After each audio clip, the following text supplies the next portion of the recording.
Looking along. Kicking along, bro. Fucking look at you all tatted up, brother. Fuck me, it cracks me up. You're a clean looking. All right, bro. You right to go? Yeah, good to go. All right. Okay, it's Toby from Heavyweight MMA. Today with Dan, the man hooker from Auckland, New Zealand. Kia ora, brother. Cheers, brother. How you been? Bro, it's always great to catch you, and it's amazing how you're so obliging and humble to give me an interview. Small channel like mine. Thank you very much. Always got time for you, brother. Bro, actually, right now I'm sitting at City of Dreams, which is where you had a couple of fights a long way back in Macau, bro. It would be great if they had a Yeah, show back here, but you're too big yeah. now, bro. You wouldn't make the small shows anymore. We'll see, brother. I'll be fighting for a long time. They might be Yeah, able to drag me back there. I would have liked yeah. to fight on the UFC card where they had that in Macau. I would have liked to go back. Carlos fought, and I was telling him about my times fighting there in Macau, so it'll be cool. Oh, it'll be a bit of a trip to go back because I was stone cold broke when I first went there. Yeah, bro, it'd be awesome. That show actually, we've had a couple of UFCs in Macau. That show with Carlos, it had pumped up. The Chinese people are starting to warm to UFC and MMA a bit more. They're right into it, especially supporting their own people. So the atmosphere is growing here, bro. Let's hope you can get back here, eh? Yeah, oh man, like especially a lot of Chinese talent coming through. Got a few of the boys come over from the Shanghai Performance Institute. Rongju, he's fighting in UFC Sydney Yep. as well. So it's good to have the Chinese boys over here. So young, I think he was 21 when he first got in the UFC. 30 fights, like just the experience these boys got is incredible. So I'm sure the sport's going to absolutely blow up there in China. Yeah, for sure, man. History of martial arts anyway, so there's a few people coming up the ranks, right? Hmm. Hey, bro, so everyone's buzzing, obviously. As you mentioned, two warriors willing to go out in their shields having a fight, you and Justin Gaethje, bro. Everyone's going to be talking about this fight. It's going to be a massive, massive fight, bro. Yeah, yeah. No, it's obviously like a pretty good reaction from all fans in there. Everyone's chomping at the bit. Yeah, like everyone I speak to is just really excited for. It's just one of those fights, you know. It's one of those fights that gets the fans on the edge of their seat. So, oh, man, I can't wait to get out there in front of a live audience and put it all on the line. Yeah, it'll be awesome, bro. Bro, I did my own little technical analysis, bro. You've got more fights, more reach, more height, but where you really edge him out is in more crazy, bro. You're at least 70% more crazy than Justin, I would say. What do you reckon? Oh, we'll find out. I think he's got a few screws loose himself. Um, yeah, I credit to Justin and his team for like even though I got more fights or such, been in the UFC longer. He's a huge name. This is another crack at one of the just one of those top five elites of the lightweight division. You know, he's challenged for his for compete for a title. He's won an interim championship. So yeah, I'm very appreciative that he's been able that he kind of accepted a fight off me. I know I feel like there's far less dangerous fights for him out there. So credit to him for and his team for accepting this fight. True, man. Hey, you mentioned his technical skills are underrated. I've seen him kind of change over the years, but particularly under Trevor Whitman, right? I think he's been a big part of his evolution. What sort of technical side of him do you see? Oh, he does. He's like a real. It's like a real textbook fighter. Does everything by the book. He's technically incredibly sound. Like good footwork, good fundamentals. Hands always up. Um, can do it all. Can slip. Can roll. Can counter. Can lead. Can go forward. Can go back. Like yeah, in my opinion, he's an incredibly. I think he's more well rounded than people give him credit for. Uh, but yeah, I'm exciting. I'm excited for yeah, real technical kind of battle. I'm sure we'll get into the slugging it out at some stage or another, but but we gotta, yeah, you gotta get to that point. After watching you fight, bro, I was at that fight UFC 305 in August when you fought Gamrot. You just fucking went balls to the wall and just fucking went hard, bro. I can imagine you guys doing the same sort of thing with maybe a bit more devastating consequences with two guys with that sort of force meeting each other. Yeah, like this, like we're both pretty technical fighters until you have to bite down. You know what I mean? Right. The only way that this fight isn't exciting is if oh, I can't imagine it not being exciting. But if one fighter just is able to outclass the other fighter, like there's fighters out there that's why everyone's so excited for this fight. There's fighters out there that are kind of happy to sit back and be like, oh well, at least I'm not getting knocked out. But me and Justin Gaethje are not those guys. If we're losing, we're 100% gonna wait. Like we can't do. We're not just gonna happily stand there and lose a fight. You know, you're gonna bite down on your mouthpiece and you're gonna start. That's when the fight will start getting a little crazy. When one of us gets a bit ahead on the scorecards and the other one just decides that they don't feel like losing that day. That's it, man. Hey, bro, do you ever try, his Trevor Whitman's got those Onyx gloves. Did you ever try those gloves or shin pads that they make? Everyone talks about them, right? I've got 3 pairs of them, brother. You have? It pisses me off, bro. It pisses me off. I tried to get the shin pads and I made an order and that paid like $400 US, I think it was. Waited for like 12 months, bro. And then they told me it's cancelled at the end of that. Like, fuck, pissed me off so much, eh? I never got them.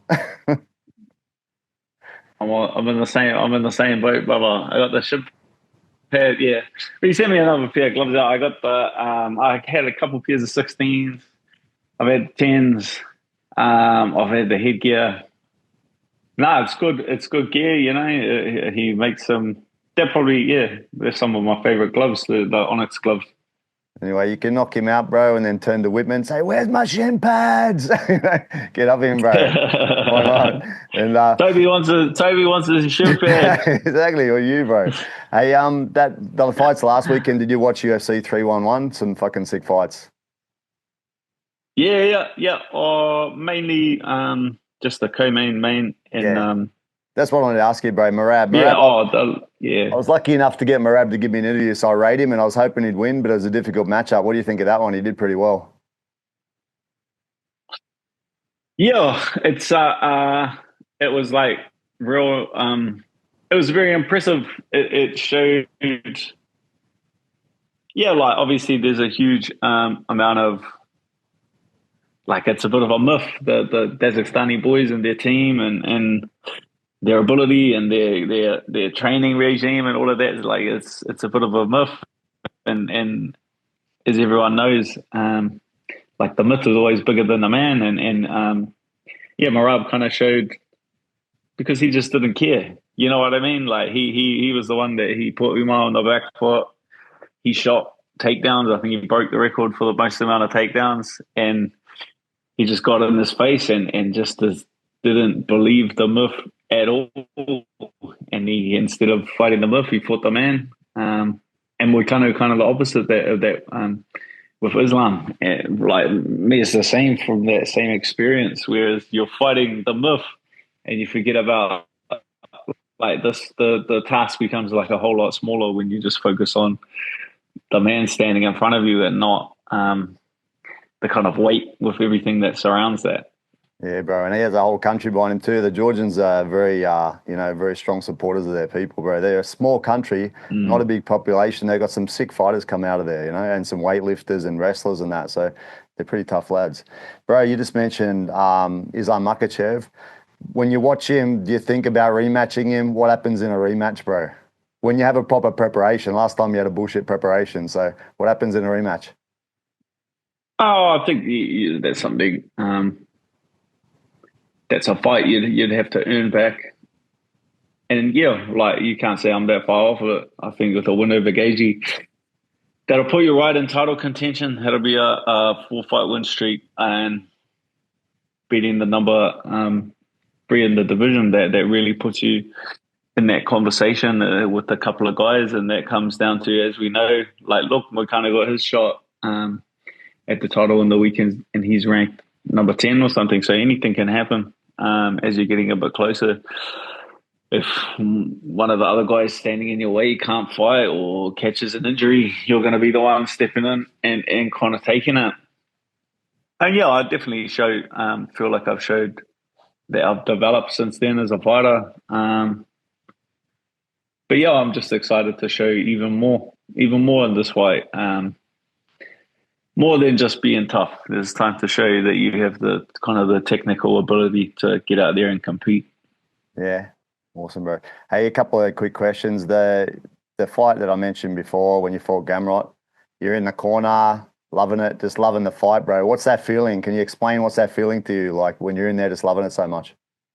You can't, brother. You can't. Have to be there. You can't.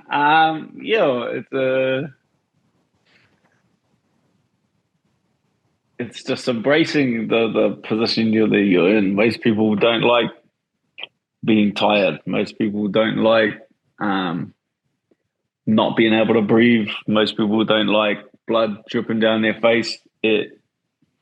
One of those three things makes most people panic. But in that moment, I worked very hard to get there tired and put myself in that moment. I worked very hard. I worked very hard to not be able to breathe. So it's having appreciation for that moment. It's why we do this. It's to test the human body to the absolute extremes of its capability. So to then work so hard to push yourself to that level and then show any sort of fear towards it or panic that you're now finally in this moment that you've tried to create so hard. It's just about embracing it. That's awesome, man. To a lesser extent, bro, with the amateurs and that I've coached, telling them, like, when they're scared and that, telling them embrace it. It's the same sort of image on a lesser scale. Embrace that feeling, because not everyone gets to feel that feeling of challenging themselves, stepping in the fucking ring in front of a crowd to fight, right? Like, not every person in the world gets to experience that, so embrace it, right? Yeah, it's like when you got the young guys and the amateur guys and they're out back warming up and you can see like how nervous and tense they are, and you're like, you fucking did this, bro. You wanted this. You put yourself here, brother. You put yourself here in front of all these people. This is what it takes. This is what you have to go through to get what you want. Exactly. Bro, 2 more questions. A video with Speed cracked me up, bro. Sparring Speed, he had a little bit of a go. It was kind of interesting. Yeah, I had no idea he was kind of coming down to the gym, but yeah, I'd known who he was in that, and I know he's like an athletic young kid, so there was no way, I'm not going to be a dickhead with him. But yeah, I tried to set him up with some of the younger amateur fighters, but he wanted to crack, so I will oblige, sir. Bro, that's awesome. Hey, one more question, bro. It's a silly question. I've been asking a lot of guys. I'll make a compilation eventually. If you had to fight a bear, a lion, or a gorilla, which one would you choose, and what would your strategy be? Fuck. Not a bear. If you've seen what's that movie? The Leonardo DiCaprio movie where he just gets absolutely fucking demolished. So bear's out. I reckon maybe a lion. What's the strategy? Do I have a weapon? I got no weapon. No weapons, bro. Hand to hand. You're not outrunning any of them. I just reckon maybe getting like bitten and bleeding out will probably be an easy way to go. Then if we're down, I'll probably say a lion. Imagine the gorilla and he just clubs you to death. That'll be the fucking worst. I'm going lion. Bro, you know, the funniest thing about that is most of the professional fighters that I ask say they want the lion because they want to die the quickest. It's just going to latch on the neck. And that just shows you guys have got such an awareness of shit. Like, you ask the common man, they'll be thinking like they can actually take one of these animals, but you guys are aware that even fucking people are dangerous, right? Yeah. So, you know, I'm just thinking if he bites me in the neck, I'm going to bleed out really quick. Whereas like a bear's gonna fucking scratch you and club you and bite you, but they're not like a lion's like their hunter. They're very precise when they do attack. He's gonna latch you straight on the neck and see you later. A gorilla's just gonna play with you for half an hour. That'll be pretty. That'll be a terrible time. It'd be fucked. Yeah. All right, bro. That's all I got today. Thanks so much for your time. I appreciate it on the short notice, and I'll be cheering hard for you, bro. I can't wait to see you fight. I'll be fucking nervous myself. Thank you, Bala. I appreciate it. Take it easy, bro. Thank you.